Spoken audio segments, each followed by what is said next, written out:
What's up, everyone, and welcome to the Pilots Club, a podcast all about the first episodes of television shows and the many reasons why they may or may not be worth a watch. Every month, we pick a different pilot episode to watch and then discuss it here on our show.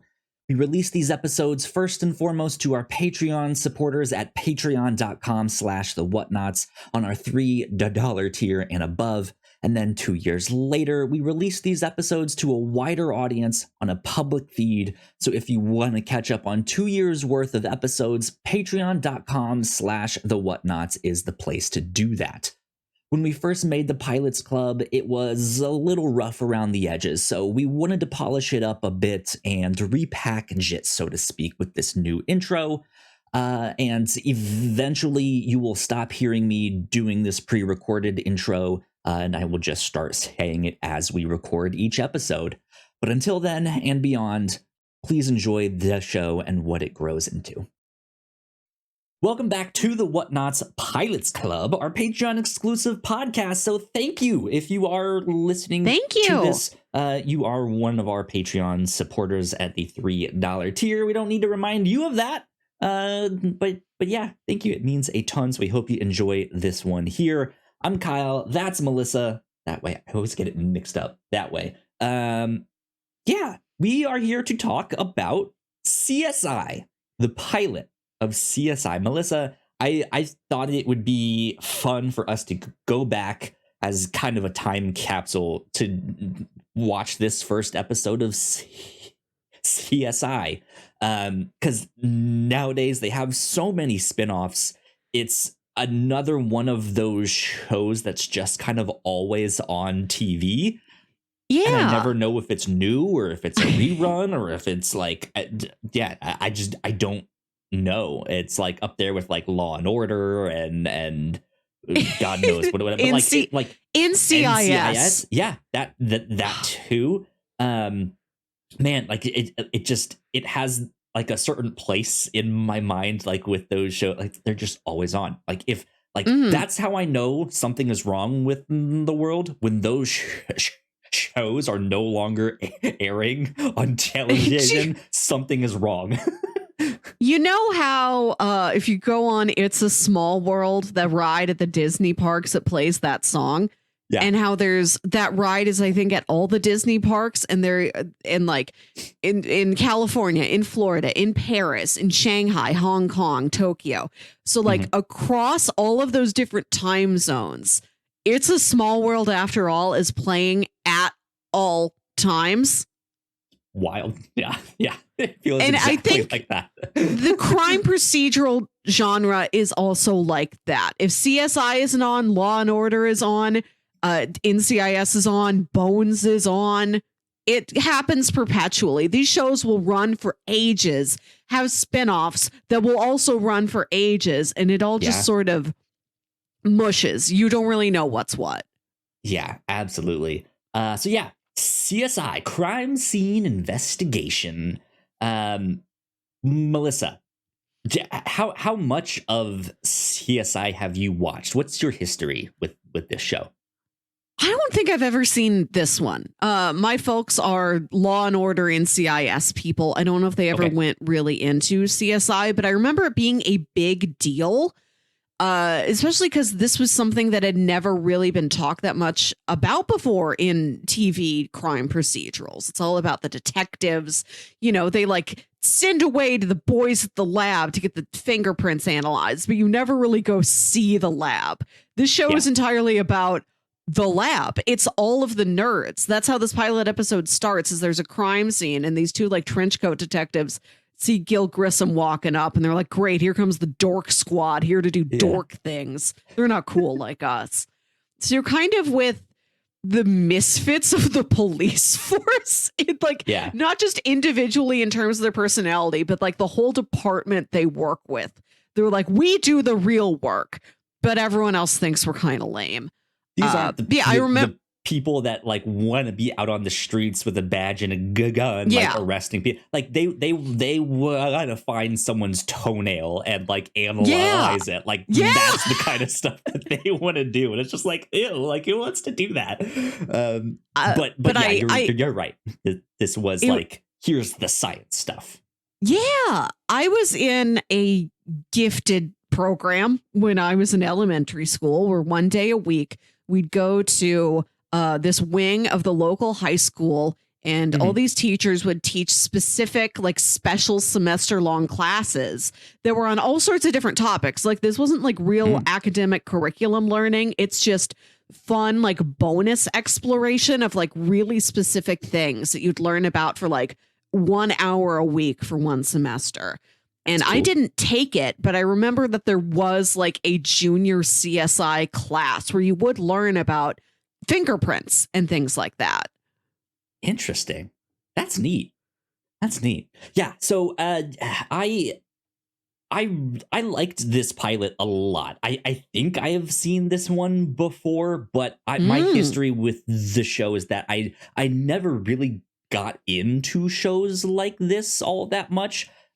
But because it was always on, I did catch episodes every now and then, and I do remember liking it and being like, let's just keep watching this. Let's watch the one that's on next after this too.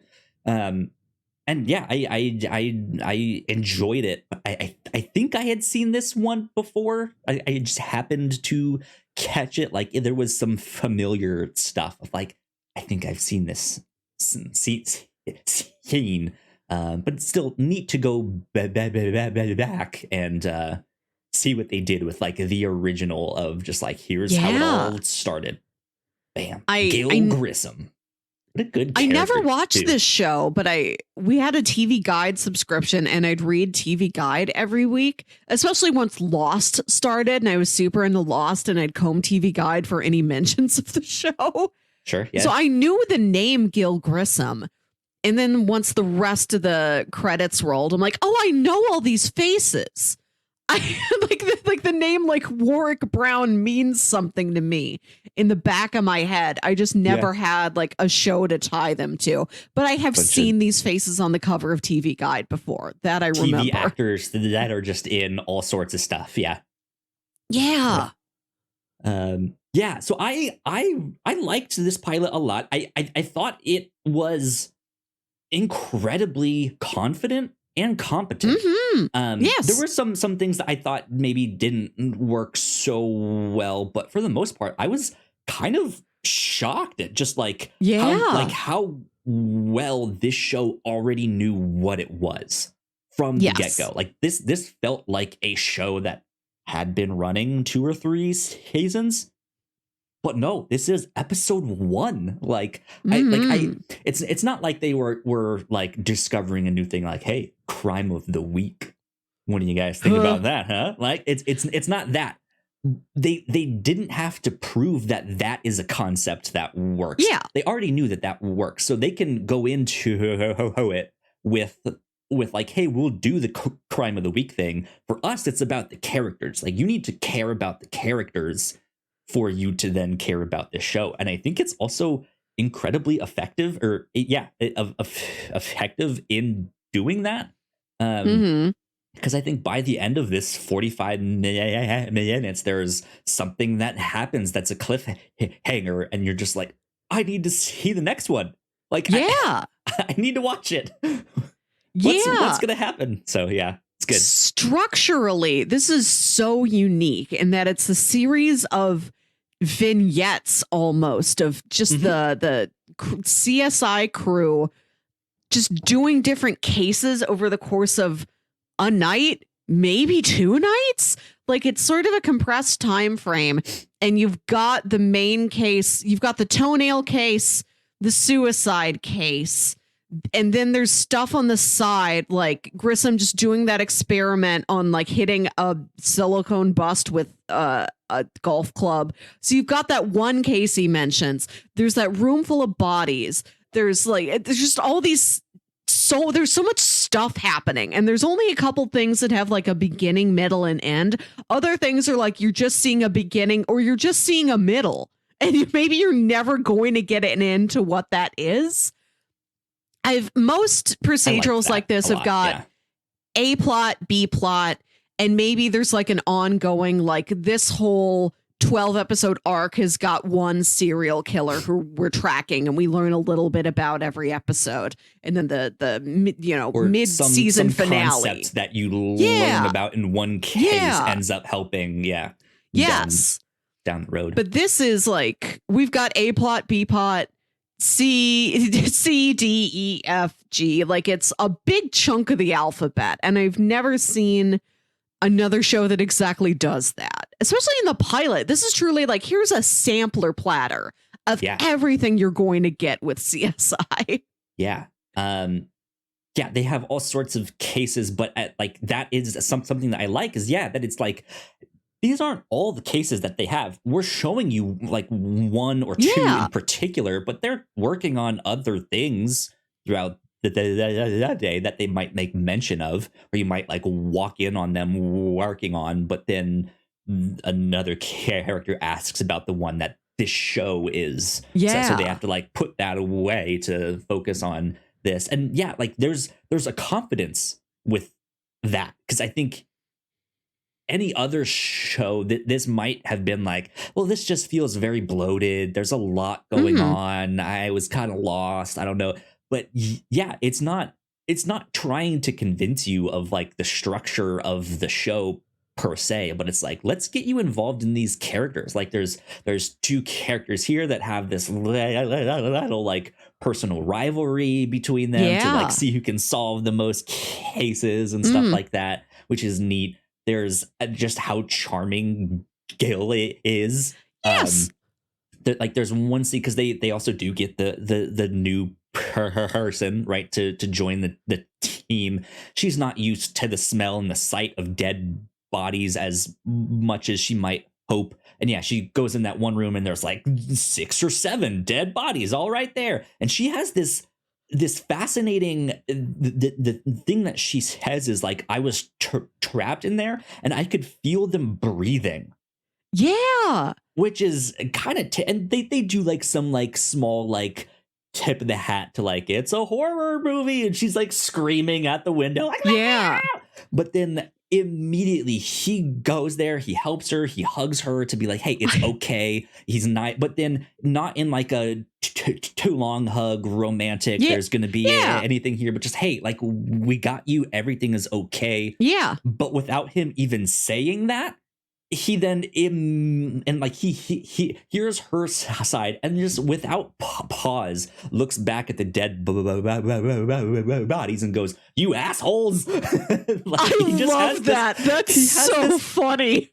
It's great. And it's this like just really charming comedic moment that is just like, this is the type of character he is. Like, he has kind of a sense of sarcasm, just comedy, but it is charming. It is reassuring. It is like, hey, I got you. Like, I know you're not used to this, but this is what we do here. If you signed up for this, there must be a reason. Like, you'll be okay, right?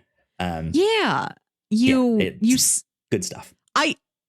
I also found Gil quite charming just in this pilot. Like, I can see why he was a character people would return to every week. There must be a reason why I knew his name when I never watched this show. And watching this, I was kind of surprised. Like, I don't know if I've heard of this actor doing anything since then. Just a good guy, just a good boss, right? Yeah, I like that he's kind of a dork. I like not just like the other detectives make fun of the CSI team for kind of being dorks. Like, Gil kind of is. He like offers the young like trainee, like the new girl on the scene, like he offers her like a chocolate covered cricket. He does all these weird bits. He's like, the first thing he says when she arrives on the scene, he's like, I need a pint of your blood for like experiments and stuff. And later he pours her blood into that like ballistic gel torso and like smacks it with the one that splatters golf up club on the wall. he has fun.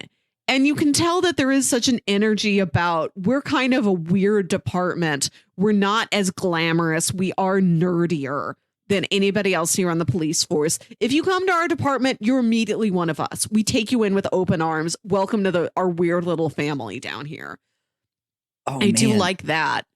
I'm looking this up because like I was about to be like, hey, this like his attitude, because he is the nerd, but he's also not the like bumbling trips over himself like geeky nerd. Like he's competent, he's confident not only in his social skills but like his ability to do his job, all that stuff. He has this coolness that's about him there, but so he is also making science cool, right? Yeah. But it reminds me a lot of Mythbusters, which didn't start exactly until 3 years later. So like I wonder if Mythbusters at all was kind of inspired by this like CSI, like this guy, he's like hitting the golf club on the thing to make the blood splatter. Like that stuff is just neat. It's fun to watch. And we get plot and story in this, but Mythbusters was like, let's really break this science down and like look at it not in like a plot way to be like, who is the real murderer here, but just for fun. And it worked. Like I didn't watch CSI. I did watch a ton of Mythbusters. That's the reason why I said ballistic gel torso. I'm never going to forget the phrase. Exactly. In my dying moments, when my brain is just sputtering little synapses at each other, I'm going to say the words ballistic gel torso because it's all I remember from my youth. I think you can draw a direct line from CSI to Mythbusters. Like, let's take that same really granular, like nerdy, experimental trial and error. What can the littlest things tell us about this approach? But there's no crimes. Instead, it's just like like folklore mysteries. Like, can a frozen chicken really break through? Like, if you a airplane windscreen or whatever. Yeah, interesting.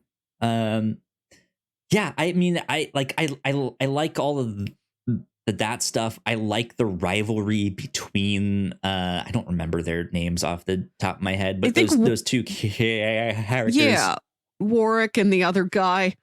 Yeah. And again, Nick. like just how charming they are in their own right here.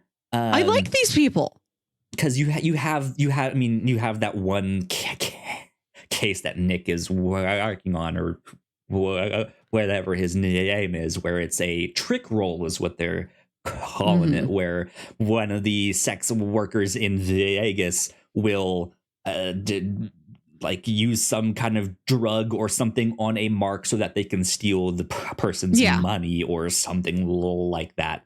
And it just happens to be a case where the woman put some drugs on her nipple so that when the guy was sucking on her nipple that he would pass out. But unfortunately for her, she also absorbed it like through her nipple. And so she passed out and had an accident, and they end up connecting those two cases. But to like find the proof and of like what happened, he has to see her nipples. It's just like, it is this weird like, oh, this could go really bad moment, but also in like a comedic way where like he is the like younger, handsome, charming like guy being like, I need to see your boobs. Yeah, and she is like kind of like joking and flirting and teasing with him when she does show him her boobs. When he's at the accident, she is like, there is this look on her face of like, oh, you're actually kind of hot. Yeah. Like, I kind of like you. Thanks for checking me out some more, officer. Right. And then when he looks, he has to like bend down and get like a close up look at her nipple, and she like sticks her chest out and starts shaking him, and he looks up and is like, we're good. All right. That Mark, that man who passed out, you just see him for a couple minutes, but he's so sympathetic, even down to like the little bit players in this pilot. I think they're well cast, they're well written. Like, you do feel bad for that guy, and you really believe him when he's like, I've been married 30 years. I've never cheated on my wife. I met this lady. I don't know what happened. Next thing I know, I'm up here. My wife's going to be so mad. Yeah, he's just like, I'm screwed. This is awful. Yeah. They do all of that incredibly well. I like that Warwick has that like sports betting thing that he does, which is an interesting thing for a cop to do. Because I don't know how legal it is in all states. I guess they're in Vegas, so it's legal for them. there. Yeah. I like that he goes through. It's becoming more legal nowadays. We're in 2023 when we're recording this, but yeah. I think that is a nice part of his character that he. It really places him in the setting that's so setting specific that he's really into sports betting there in Vegas. I like when he drives through like a bet hut. It's like one of those huts where you would take your photos to get developed, but he can drive through and like place a wager. That's a neat part of the setting I like to see. That's cool. Like that he kind of gamifies his job. You can see that that's like maybe his coping mechanism for, dealing with all these heinous crimes. It connects him with other people. Like he goes to see this judge in the middle of the night. Partially because I need a warrant, but also partially like, yo, I got a hot tip. I think I've got a real smart bet. Do you want in on this? And the judge is like, yeah, I want in on this. Like him and the judge are friends. Like they have something outside of their work that they can bond over. He's the one that's into all of the sports bets, and they know, like, hey, if you want to make a little extra cash and bet on some sports here, go to that guy. Like he'll point you in the right direction, which I thought was neat. Go ahead. There's one thing I have to shout out when he's talking to like the boss who like won't give him the warrant. At one point, this boss is like denouncing like some seemingly insignificant piece of evidence that Warwick is showing him, and he's like, "I don't give a corn cob about that," which is. It sounds so folksy. It's not like this guy's like from the South or he's wearing cowboy boots or something. He's just sort of generic TV police detective. Like, what a weird specific phrase I've never heard before or since. Yeah. Who gives a corn cob? Yeah. So the one thing that I was going to say is there are some things that I did not like about this pilot too. And for me, it was mainly, I think, what they're like. There's certain moments in here where they are trying to kind of like stylistically do some stuff with the show that I don't think necessarily lands.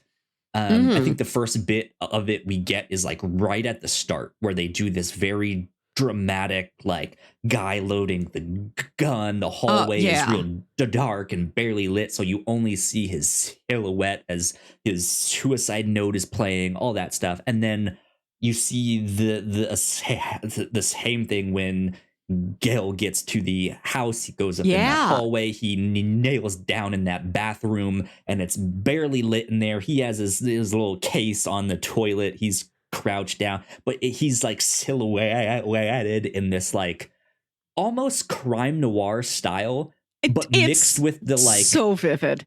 It's funny that it is so blatantly, obviously drawing attention to itself, light through horizontal blinds. It's that stuff. It's the silhouettes. It's the like overly dark blacks that the early 2000s like TV and film used to have. Yeah.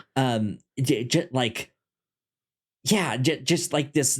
Like everything was it. There was just this very specific stylistic choice that certain scenes were just this really weird, like it's not that they're just poorly lit or that it's dark in that room. Like it is very much a stylistic choice. Like they're trying to be like, we're a like gritty detective thing. It's not just like science nerds. It's like we're gritty. Like we're cool. Yeah. The lighting is so broad and clear. It reminds me of like if Tiny Toon Adventures did like a noir homage. Like it's so blatant. It's almost sort of like that's so unrealistic. I can't look at that and say gritty. I could say cool. We're cool. Like there's very high contrast lighting in the pilot, and maybe it does kind of take you out of it, but I'm happy that a choice was made, that it does look like something. This show is not visually generic. Like I imagine if you were channel surfing in like the 2000s, and you could pass through reruns of like Law and Order or NCIS or this. I bet this looks different on first glance than the other shows do. Probably, yeah. But and then the second bit that I did not like was when they do the flashbacks to like what actually happened in the crime, and they do that real soft lighting, that like overblown soft lighting that is also that like echoey voices and stuff, and it's like that drunk vision stuff. I was just like that just is kind of annoying to watch. Like it's a lot. But those were the things of like, I see you're trying to do some like bigger stylistic stuff with this that I don't know. Like, I feel like you can tone that down and just make it no like the stuff you have here is the characters and the science stuff that you're doing here. That's what you need to focus on, not the like, we're making a cool looking detective show. But yeah, that was it. Yeah, I like that it ends on that cliffhanger of the new person who like she studied everything, but like in reality she can't handle the bodies. They're like, okay, we'll ease you in. Then they like drop her off. Like, this place had a robbery. Just take fingerprints. You can start there. And they think it's like, oh, she's perfectly safe. Yeah, but like the robber returns to the scene of the crime acting like just a concerned neighbor, and then he shoots her, and that's how the episode ends. Like, they're all kicking back like, another night, solved a case. Like, also they work the graveyard shift, so they're like, let's all go get breakfast. And then it's like, that woman was shot, she's in surgery, she might not live. It's gonna be a long end of day. Episode. Yep. And it's just like, oh no, we need to see what happens. Yeah, which is a really interesting cliffhanger. Most pilots don't have a cliffhanger to begin with. And it is sort of this door of, this is a pilot that truly felt like a pilot, not like just this is episode 1.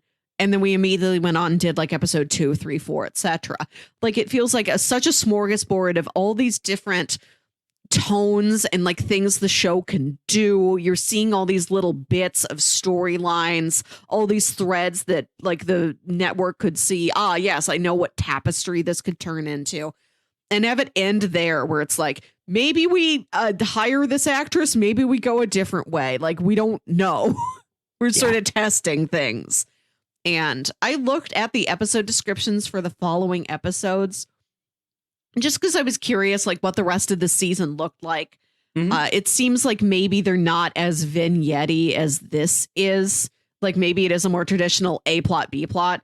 Yeah. But I need to read you the episode description for episode 2. Yes, please. A man is killed after winning a fortune and then dumping his girlfriend. So, Grissom, Nick, and newcomer to the CSI team, Sarah Seidel, investigate this one. She's just, yeah. So, they're on it. Just it's the most casual, uneventful, I don't know, what do you want from me episode description I've ever read. There you go. Good stuff. Yeah, this was good. I'm glad we got to go back and look at this one. Yeah. It was fun.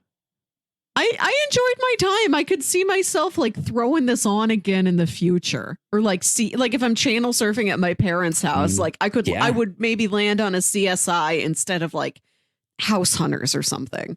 They did 15 seasons, and then the finale was a 2-parter that is kind of its own thing. It's not lumped in there with season 15.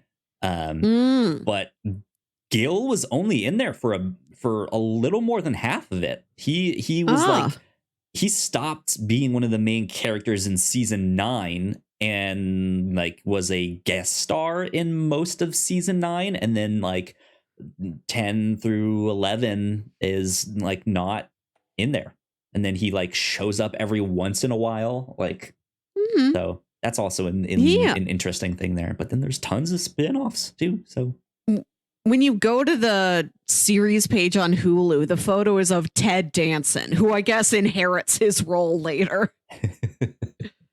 Here's something else that I want to mention. This will be the last thing I say. The CSI series exists within the same fictional universe as fellow CBS police dramas Without a Trace and Cold Case. Okay. Comic books, video games, and novels based on this series have also been made. I thought you were going to talk about the Munchiverse. I don't know about that. Oh, there was an old, and by old, I mean like late 80s, early 90s, like TV drama called Homicide, Life on the Street. And in it, there was like a character named Detective Munch. And Detective Munch would sometimes show up in like other shows that must have been in the same family, you know, like how these ones are. He'd pop up on, I don't know, NYPD Blue or something like that. But he also did a guest spot in one episode of Saint Elsewhere, the show that was revealed in the series finale to all be the fantasy of a young boy.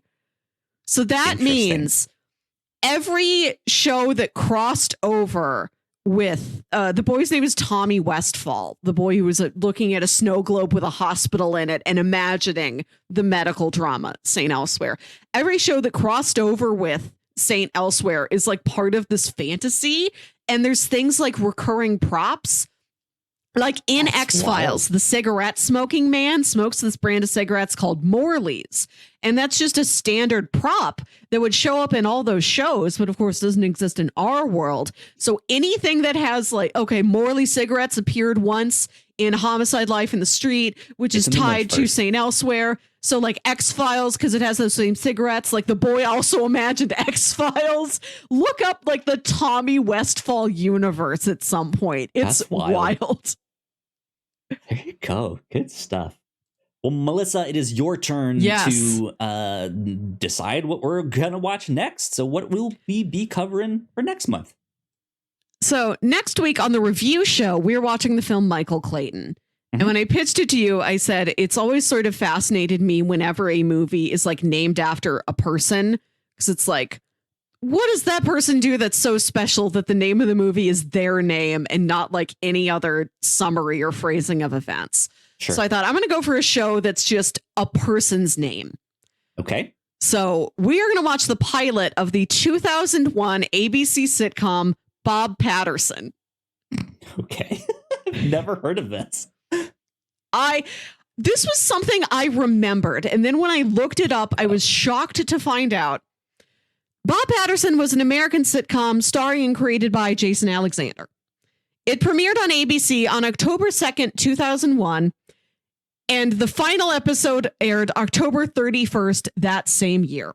This show existed for 1 month, and yet I remember it 22 years later.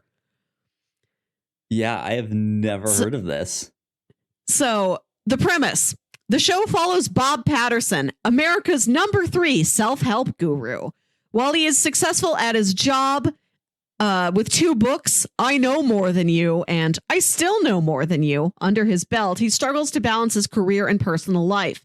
At the office, he works with his partner Landau, their intern Vic, and Claudia, a paraplegic secretary. At home, Bob deals with his ex-wife Janet and his overweight son Jeffrey. What? This is so weird. It seems like, and I remember the commercials just being like, it's Bob Patterson. And sort of the energy of it was this very, not just literally, but sort of like spiritually, like emotionally small man trying to project himself as, it's me, Bob Patterson, self-help guru. I have my life together. I definitely have my life together.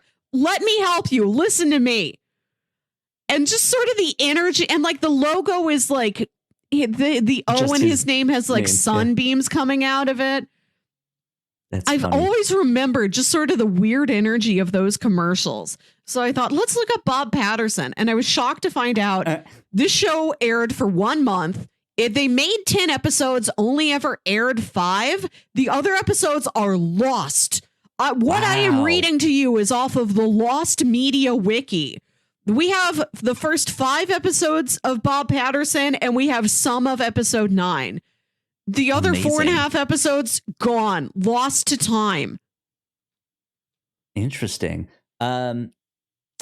I'm looking at the reception here on the Wikipedia page. It says the series received poor reviews. The New York Times critic Karen James wrote that the series may be the season's biggest disappointment.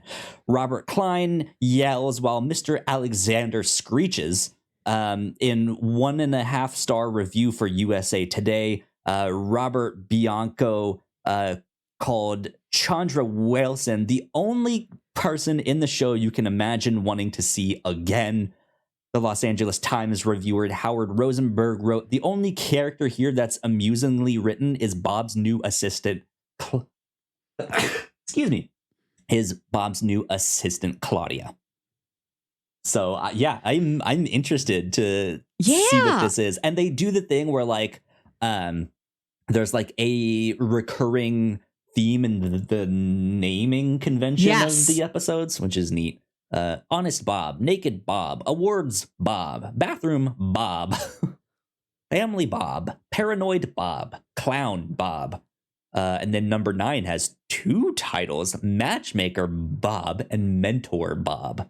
And then last but not least, Wheelchair Bob. Wheelchair Bob lost to time. Clown Bob lost to time. We will never see Clown Bob. I'm excited. This sounds ridiculous. I thought after we watched some unaired pilots, it might be interesting to watch the pilots of shows that did make it to air, but only aired like 5 episodes. Like just failed. Go one step up from like Puchinsky level. Yeah. Another thing. Okay, cool. The CSI pilot was from 2000. This is from 2001. We could conceivably just watch a pilot from every year of the 21st century so far. We don't have to, but I'm just letting you know. Next time you can pick a 2003 pilot or a 2002 pilot, and I'll pick a 2003 pilot. We can just work our way from the 21st century up till now. Interesting. Okay. Well, good stuff. We will watch Bob Patterson, the pilot, for this next month. Pilot so be Bob. on the lookout. Yeah, Pilot Bob, for all of that good stuff. So, yeah, this has been it for CSI. Once again, thank you all for checking this out. We appreciate it. Yeah, that about wraps this one up. I guess we will see you all next month. Bye. Bye.